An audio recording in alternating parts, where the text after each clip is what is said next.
Alright, calculus, we're looking at the second part, part 2 of 3. Here we're going to be looking at product and quotient rules. In part 3 we'll look at using not functions but just given values. Okay, so first we're going to go through this in kind of 3 levels. The first level is the easiest. We need to identify what type of rules we're going to use. So we're going to use product, we're going to use quotient, or we're going to use chain, where, when, how, why, etc. The second level here, we're going to look at just the free response type answer without simplifying. And then the third level, not on all of them, but on a few of them, we're going to look at what would happen when you need to look for a multiple choice type answer with simplifying. So the first one, let's start out level 1. Identify. What do we need to use? I see in this a product rule because there's 2 functions here. I also see a chain rule because I have an inside function to a power here. That means that, let's go ahead and look at this. We got f and g. If I wanted to find f prime, because that's going to be part of the product rule, f prime is just 2x. G prime is the chain rule, a little more complex here. G prime is going to be a chain rule where that power drops forward. The 4 is going to come forward, and then we have power 1 degree less, so it's going to be to the third. Inside is going to be 2x minus 3, and then outside we multiply by the derivative of the inside, which is 2. So y prime is a product rule here. That means we have f g prime plus g f prime. Well, let's just fill in our pieces. F is x squared. G prime is going to be 4 times 2 is going to be 8. We'll go ahead and simplify that part. 8 times 2x minus 3 cubed. Plus, now we're on to the g and f prime part. G is 2x minus 3 to the 4th times the derivative of f is going to be 2x. Now, we can simplify by looking at a few things here. First, let's look at some constants. I notice that I have an 8 here and a 2 here. So that means I could pull out at least a 2. I also notice I have some x's, x squared and x to the first. Then lastly, I have this really common term here, 2x minus 3. 2x minus 3. So let's go ahead and factor out those pieces. That means we'll have 2x minus 3. Now when we're factoring out a term, we've got to choose the lowest degree of the 2. In this case, it's 2x minus 3 cubed. Now between the x squared and the x, that's going to be x to the first power. And then between the 8 and the 2, that's going to be a 2. So I have all this factored out. What's going to be left over? Well, in the first term, I only factored out one of the x's, so I still have an x there. I also only factored out 2 out of this 8, so that means I'm going to have 4, x times 4. And then we also have here as well, oh, that's it, x times 4. So 4x, I guess you could say. Plus, now in the second term, the 2 is gone, the x is gone, but we have one of these 2x minus 3's. We put plus 2x minus 3. Now notice something here inside. This 4x and this 2x can combine. So that inside would simplify it to 6x minus 3. Then here we have 2x, because x times 2 is 2x. Then we have, lastly, the 2x minus 3 to the third power. Okay, so right here at this point, this would have been our free response answer. But if we needed to do a multiple choice answer, this would have been the multiple choice answer. Okay, let's go to the next one. After I do probably these 3 with simplifying the multiple choice, I'm probably not going to do too many more, just for time's sake. Okay, so level 1, we got to identify what rules we're using. Again, I see product, f and g. So here's our f, here's our g. Notice that g is also considered 4 minus x squared to the 1/2 power. So f prime is just 1. It's nice and easy. G prime, the derivative of that second function, is going to be a chain rule. Drop the 1/2 forward. We have 4 minus x squared to the negative 1/2. That multiplied by the derivative of the inside, which in this case is going to be 2x.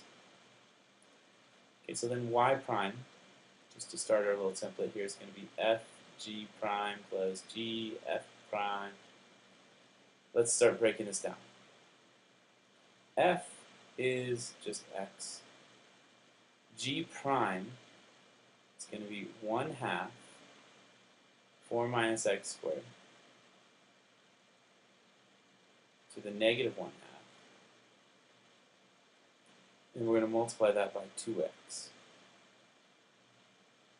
plus, okay, let's look at the second piece here. G f prime. Well, g was 4 minus x squared to the 1/2.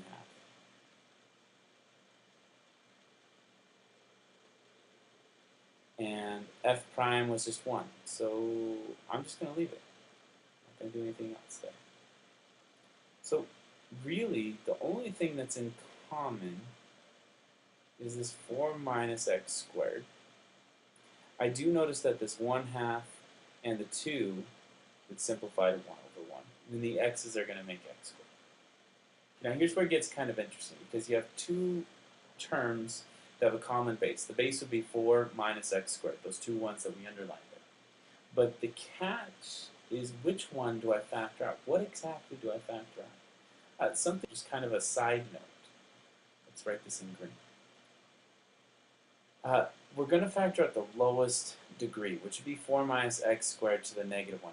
4 minus x squared to the negative 1/2. Now for the first term, that's not a big deal.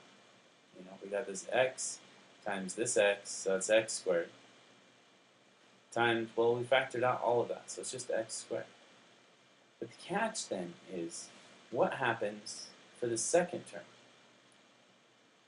So what you need to consider is a to the negative 1/2 times a to some other power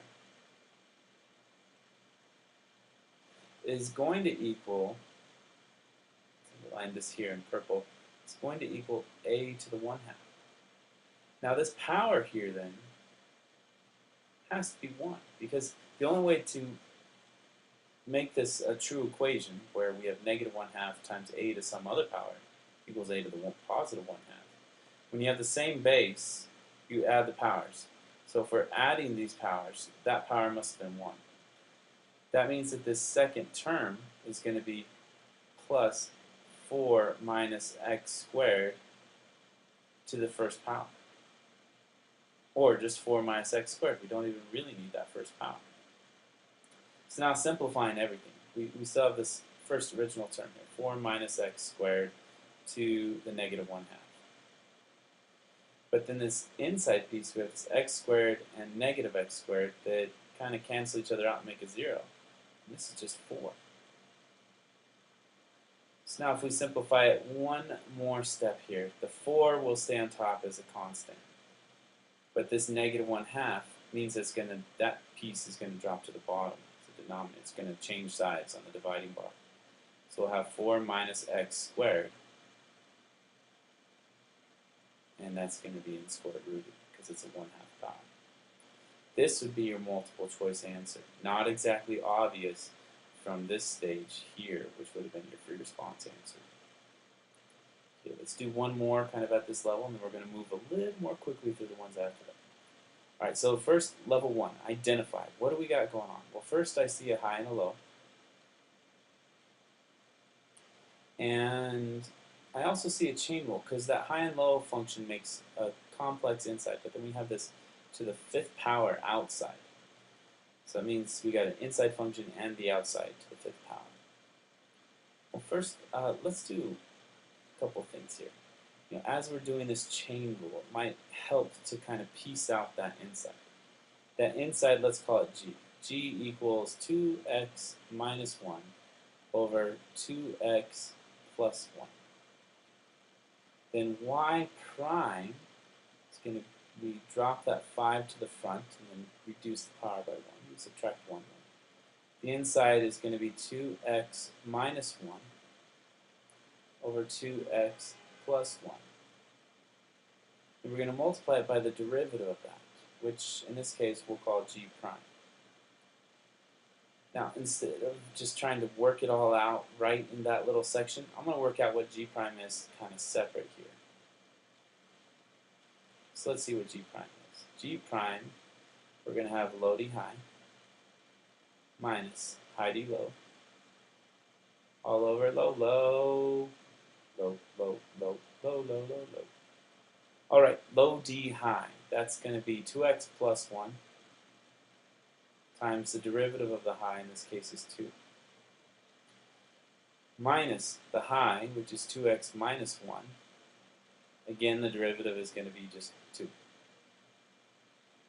And then on the bottom, we'll have 2x plus 1, quantity squared. All right, honestly, we're done. Why don't we need to do any more? For free response, we are done because I've labeled my pieces G prime, G prime. I have G here, and I could have just put in G in the middle on the inside there. Because I have all the pieces worked out and labeled, I don't have to rewrite them. I've organized my work very cleanly. And actually, I'm going to stop there just as a lesson of when you're done, you're done. You don't have to do any more. But now, if we wanted to simplify this for multiple choice, we would see some things kind of interestingly reduce and simplify and such. But I'm going to leave it there, just as a lesson of you don't have to do more work than you need to.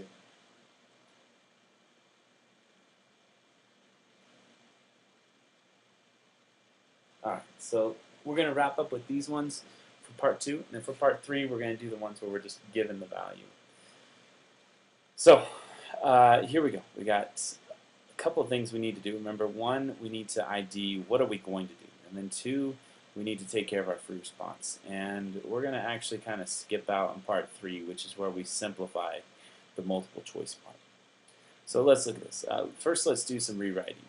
Y equals, now if I look at this, I see the x there. This x squared minus 1 with a square root is really x squared minus 1 to the negative 1/2. I'm only doing that because I want to practice product rule with chain rule more than I want to practice quotient rule. Quotient rule could help us do this, but a quotient rule with chain rule is maybe a little bit more complex. So let's see what we got there. This would be f, this would be g. That means that f prime, very simple, the derivative of x is just 1. G prime, we got a chain rule here. We're going to drop that negative 1/2 out front. Then we subtract 1 from negative 1/2 for the power. That's going to be negative 3/2. You rewrite the function inside the first time, take the derivative of it on the outside after that.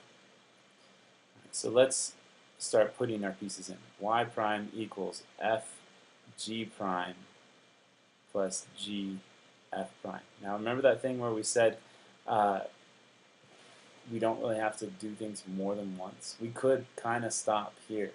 We could especially stop if I say f equals x and g equals x squared minus 1 to the negative 1/2. Then I would be done because I put my pieces together there. Just to practice a little bit of simplification here, because honestly, we're done. Free response is done. Let's just plug these in real quick. F is going to be x. X squared minus 1 to the negative 1/2, or g prime, pardon me, is going to be this negative 1/2 times x squared minus 1 to the negative 3/2. Now I probably should have done this the first time, but that negative 1/2 and this 2x here would simplify. Okay, so we got that much. That's our f times g prime, plus g, which is x squared minus 1 to the negative 1/2, times the derivative of f, which is just 1. So I'm going to stop there. I didn't even have to do that much, but it's kind of cool just to see a little bit of the extra stuff work itself out. All right, I'm going to rewrite this one as well. This is going to be x over 4x minus 1, but all of that to the 1/2 power.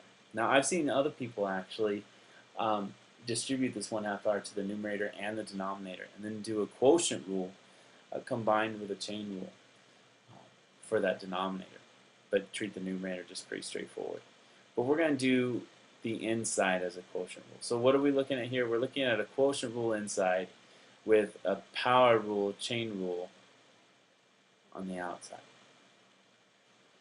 Okay, so let's do some redefining here a little bit. Let's say g equals x over 4x minus 1. Then g prime is going to be the derivative of that. So we'll have our low d high minus the high times the derivative of the low, all over the low times itself. Need a little bit of extra space here on the bottom. Low, low. Okay, low d high is going to be 4x minus 1. The derivative of the high is just 1, so I'll leave that alone. And we got minus the high, which is x, times the derivative of the low, which is 4, all over 4x minus 1 quantity squared. Now a couple things to note here, a fairly easy simplification. 4x minus 4x equals 0. So this is just going to be negative 1 over 4x minus 1 quantity squared. So that's what g prime really equals. So then the derivative y prime, we have to watch for this power, the chain rule on the outside. So we're going to drop that 1/2 to the front, then again subtract 1 to make negative 1/2 for the power on the outside. We're going to leave g here on the inside the first time, and then g prime on the outside. Why am I done? Because I am. I worked all of this out. I don't need to do more work. We are finished. No, we don't really need to add anything to that. There is some things that would simplify on the multiple choice, but free response is done. Done. Dizzle done. Okay, this next one. Probably slightly more complex than some of the other product rules we've seen, but already, number one, I'm looking at seeing a product rule and a chain rule. So where do I see the product rule? I see the product rule because we have a function f and a function g. Where do I see the chain rule? We got this x plus 2 to the square root, which is really going to be x plus 2 to the 1/2 power. So I got a function inside and a function outside, this 1/2 on the outside. So let's look at this thing. If f equals x squared minus 4, then f prime is going to be 2x. And if g equals x plus 2 quantity to the 1/2, then g prime is going to be, drop that power, x plus 2 to the negative 1/2, then multiply by the derivative of the inside, which is 1. Well, I'm going to cheat a little bit here, just for time's sake, because we're kind of getting the general idea. Y prime, it's just a product rule, f g prime plus g f prime. I'm done. I'm done. Why? Because I labeled all my pieces. All you'd have to do is just plug them in. So that's done.